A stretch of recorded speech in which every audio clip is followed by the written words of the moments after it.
Mivutano ya kijamii inaonekana kupanda kwa kiwango kikubwa, na jambo ambalo limepelekea mashirika yasiyokuwa ya kiserikali, yale ya kiserikali, washikadau na viongozi wa tabaka mbalimbali kujitokeza na kulaumu kitendo hicho. And we hope that we are going to put into practice what we've learned, and we ask NCCK to bring more of this training so that more journalists from this region can get the knowledge that we've gotten today. Mwakilishi wa kina mama katika kaunti ya Kisii, Donya Doris Aburi, akiongoza mkondo huo, huku akisema kwamba jambo ambalo limekuwa likipanda kwa sasa kwa viwango vikubwa ni mvutano wa kijamii.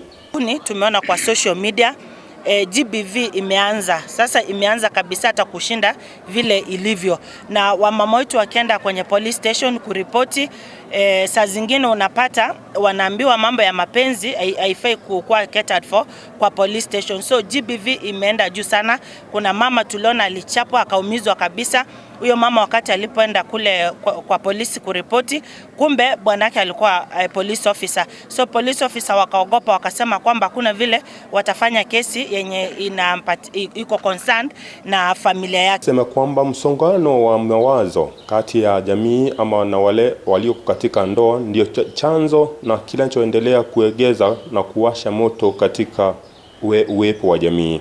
Okay, so these are the things sisi kama wamama tunapita around tukipeana hivyo information.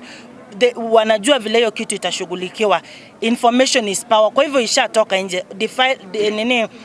Mambo ya GBV iko juu. Hii awareness tunafanya ni kukataa.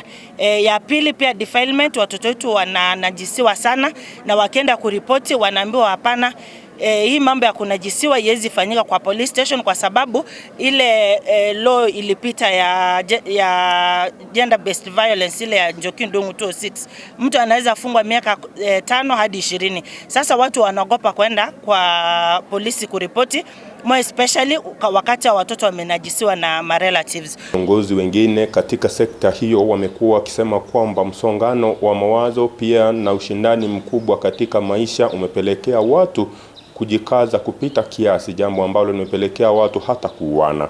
Imekuwa juu, na hii imesababisha mzozo katika nyumba pahali wananchi wanaishi.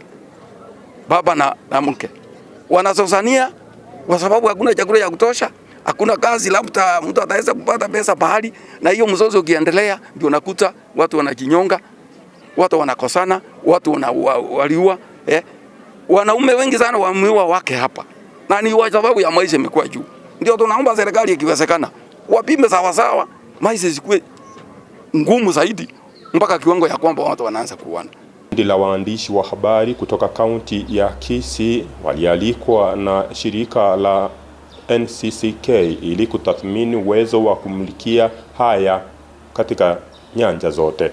Journalists based in Kisii region were being trained on how to do gender sensitive reporting and promotion of women leadership in peace processes, and we have had a fruitful session where we have been told that when we talk of gender, we are not referring to women only, we are referring to men and women, children, boys and girls, and everybody.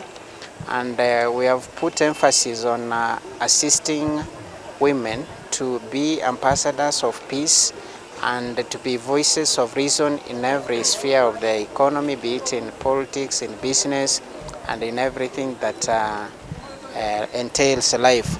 So this seminar, which was organized by NCCK, has helped journalists. We were about 25. We have learned a lot. Kwamba shirika hilo ambalo linaongozwa na kanisa limewapa mawaidha na elimu ya kutosha kufanikisha ripoti ambazo zinatolewa ili kusaidia kupunguza idadi kubwa ya vita vya jamii ambavyo vinaepuka.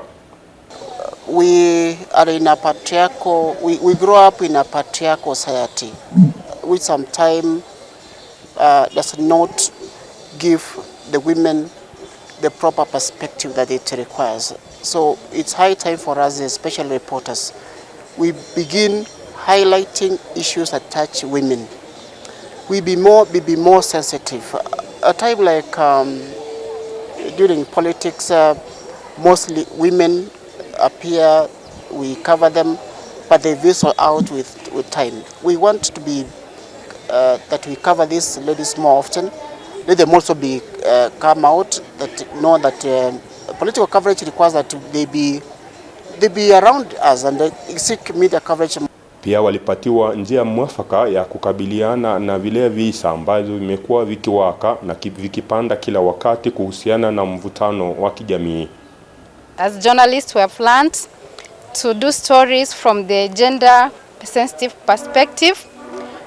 We widen our lens in doing stories that touch women, to uplift women who are in leadership and those who aspire to be leaders in future, and also to ensure that the third gender rule is upheld in our country. We do stories that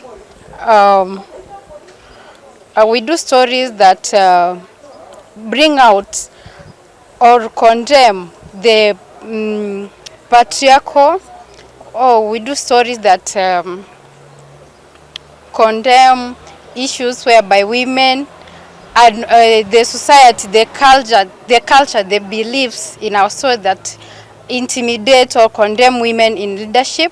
And also when it comes to conflict reporting, where women and children are most affected, we as journalists, we should try to do stories that are solution-based to ensure that peace is upheld in their community. Jambo rahisi kwa watu wawili wakiwa wakiishi pamoja, na hasa katika tashwishi na mvutano ambao umekuwepo katika uchumi ambao unaendelea, kutathmini uwezekano wa ufanisi wa maisha.